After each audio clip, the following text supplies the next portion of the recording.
मंडळी सावध व्हा, कारण तुमच्या मोबाईलमधले एक साधा फिल्टर कुणाच्या तरी मृत्यूचं कारण बनू शकतं. असं कधी तुम्हाला वाटलं होतं का? ज्या मुलीच्या फोटोवर तुम्ही फिदा आहात, ती खरंच मुलगी आहे की 52 वर्षाची म्हातारी? 50शीच्या घरातल्या सुरकुत्या एका क्लिकवर लपवता येतात, पण नीतीचा खेळ लपवता येत नाही. 1.25 वर्ष ज्या प्रेमासाठी एक तरुण वेडा झाला होता, जेव्हा ते प्रेम त्याच्या समोर आलं, तेव्हा समोर त्याच्या स्वप्नातली राणी नव्हती, तर त्याच्या आईच्या वयाची एक महिला उभी होती. आणि पुढच्या काही मिनिटात एका प्रेमाचा शेवट अत्यंत निर्घुणपणे झाला. काय घडलं त्या दिवशी? एका इंस्टाग्रामच्या फिल्टरमुळे एक हसतं खेळतं कुटुंब कसं उद्ध्वस्त झालं? आजची सॉलिड बात फक्त बातमी नाही, तर तुमच्यासाठी एक धोक्याची घंटा आहे. त्यामुळे हा व्हिडिओ शेवटपर्यंत पहा.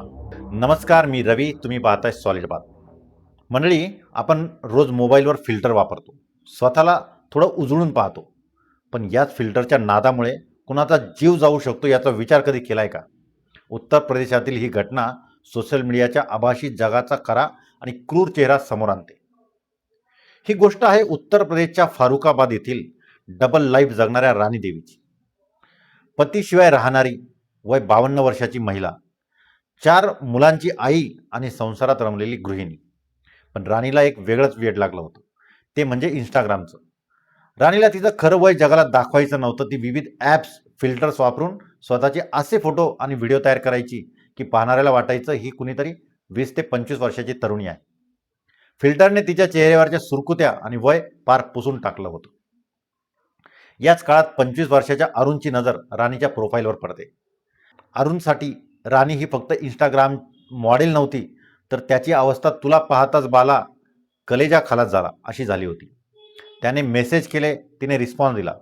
ओळख झाली, मैत्री वाढली, त्याचे रूपांतर प्रेमात झाले. त्यांचे व्हर्च्युअल अर्थात ऑनलाईन प्रेम 1.25 वर्ष चाललं. या दरम्यान राणीने मात्र खूप खबरदारी घेतली. अरुणने अनेकदा मागणी करूनही तिने कधीही व्हिडिओ कॉल केला नाही आणि आपलं खरं रूप अरुणला समजू दिलं नाही. अरुणच्या डोक्यात राणीचं एक स्वप्नवत रूप तयार झालं होतं. तिला भेटण्याची प्रचंड इच्छा निर्माण झाली. मात्र राणी त्याला काही ना काही कारण सांगून टाळत राहिली. 1.25 वर्षानंतर अरुणने राणीला भेटण्यासाठी खूप विनवण्या केल्या. मग मात्र राणीची पंचाईत झाली. नाईलाज झाला. तिने भेटण्याची तयारी दर्शवली. दिवस, वेळ व ठिकाण ठरले. अरुण पुन्हा स्वप्नात गर्क झाला. भेटीच्या दिवसाची वाट पाहू लागला. अखेर तो दिवस उजाडला. यूपीमधील एका हॉटेलमध्ये अरुण राणीची वाट पाहत होता. त्याच्या हातात गुलाबाचं फूल आणि डोळ्यात नवीन आयुष्याची स्वप्न होती. तितक्यात एक वयस्कर महिला त्याच्या टेबलवर येऊन बसली. अरुणने तिला विचारलं, मावशी, हा टेबल रिझर्व आहे, माझी मैत्रीण येणार आहे, तुम्ही कृपया दुसऱ्या टेबलवर बसाल का? तेव्हा ती महिला हसून म्हणाली, अरुण, मीच तुझी मैत्रीण आहे, मीच तुझी राणी आहे. हे ऐकून अरुणच्या पायाखालची जमीन सरकली. ज्या मुलीसाठी तो 1.25 वर्ष वेडा झाला होता, ती त्याच्या आईच्या वयाची होती. त्याची सगळी स्वप्न आणि 1.25 वर्षाची तपस्या एका क्षणात धुळीस मिळाली. त्याच्या स्वप्नांचा भोपळा फुटला होता. अरुणला स्वतःची फसवणूक झाल्याचं लक्षात आलं. त्याला राग अनावर झाला. तो राणीला खूप टाकून बोलला. त्याने तिथून निघून जाण्याचा प्रयत्नही केला, पण राणी मात्र त्याला सोडायला तयार नव्हती. ती अक्षरशः त्याच्या प्रेमात वेडी झाली होती. तिने त्याला खूप विनवण्या केल्या, तुझ्यासाठी मी हवे ते करील, पण मला सोडू नकोस, म्हणून त्याच्या हातापाय पडू लागली. अरुण त्यावेळी नोकरीच्या शोधात होता. पैशाची चणचण होती. त्याला वाटले वेळ मारून नेण्यासाठी राणीला नादाला लावूयात. त्याने राणीच्या प्रेमाचा स्वीकार केल्याचे नाटक केले. तिला अधूनमधून पैसे मागू लागला. तिलाही वाटले तरुण मुलगा हाती लागलाय. तिनेही त्याला अनेकदा पैसे दिले. ही रक्कम हळूहळू 1.5 लाखांपर्यंत गेली. राणीला वाटले आता अरुण कधीच आपल्याला सोडणार नाही. 4 मुलांची आई असलेली राणी मग भलतेच स्वप्न पाहू लागली. लग्न करावे म्हणून ती अरुणच्या मागे लागली. पण अरुण कसा तयार होणार? तो तर तिच्यासोबत प्रेमाचे नाटक करत होता. तो मग तिला टाळू लागला. राणी देखील हट्टाला पेटली. पैसे दिले, प्रेमाच्या अनाभागा घेतल्या म्हणून ती त्याला ब्लॅकमेल करू लागली. दोघांमधील वाद वाढत गेला. या वादातून अरुणचं डोकं सुन्न झालं. त्याच्या डोक्यात वेगवेगळे विचार येऊ लागले. अखेर एक दिवस अरुणने एक निर्णय घेतला. राणीला म्हणाला, मी लग्नाला तयार आहे, पण त्याआधी मला तुला एकांतात भेटायचे आहे. असे गोड बोलून तो तिला एका निर्जन स्थळी घेऊन गेला. तिथे गोड गप्पा मारल्या आणि एका बेसावध क्षणी त्याने राणीच्याच ओढणीने तिचा गळा ओढून खून केला आणि तिथून पसार झाला. 10 दिवसांनी पोलिसांना मृतदेह सापडला. सोबत फोन होता, पण त्यातील सिम कार्ड काढून घेण्यात आलेले होते. शिवाय ओळख पटणारी कुठलीही गोष्ट तिच्या सोबत नव्हती. त्यामुळे मृतदेहाची ओळख पटविणे अवघड झाले.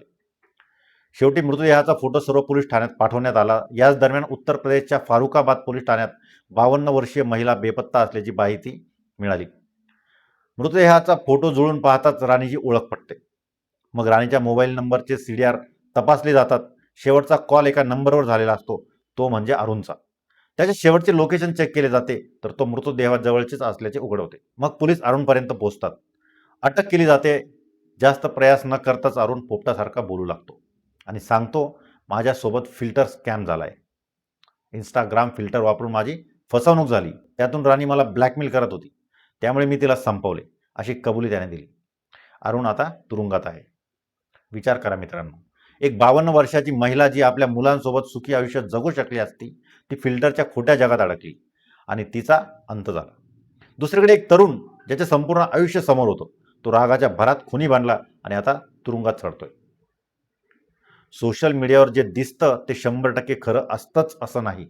फिल्टर हे चेहऱ्याचे डाग लपू शकतात, पण समोरच्या माणसाची नियत आणि सत्य लपू शकत नाही. ही घटना आपल्या सर्वांसाठी एक अलार्म आहे. तुमच्या आजूबाजूला असं कुणी असेल तर त्यांना वेळीच सावध करा. सोशल मीडियाच्या या चकाचक जगात आपण इतके आंधळे झालो आहोत की आपल्याला वास्तवाचा विसर पडलाय. चेहऱ्यावरचा फिल्टर तुम्हाला हजारो लाईक्स मिळवून देईल, पण जेव्हा तुमच्या आयुष्याचा फिल्टर उघडतो ना, तेव्हा फक्त सत्य उतरतं. आजची सॉलिड बात हीच आहे की नाती ही विश्वासावर आणि सत्यावर टिकतात, फिल्टरवर नाही. तुमच्या घरातल्या आई बहिणींना, तुमच्या मुलांना या आभासी जगाच्या धोक्याची जाणीव आत्ताच करून द्या. कारण आज राणी गेली आहे, उद्या दुसरा कुणीतरी बळी ठरू शकतं. कॉमेंटमध्ये तुमची मतं सांगायला विसरू नका. सुरक्षित राहा, सावध राहा, पाहत राहा सॉलिड बात.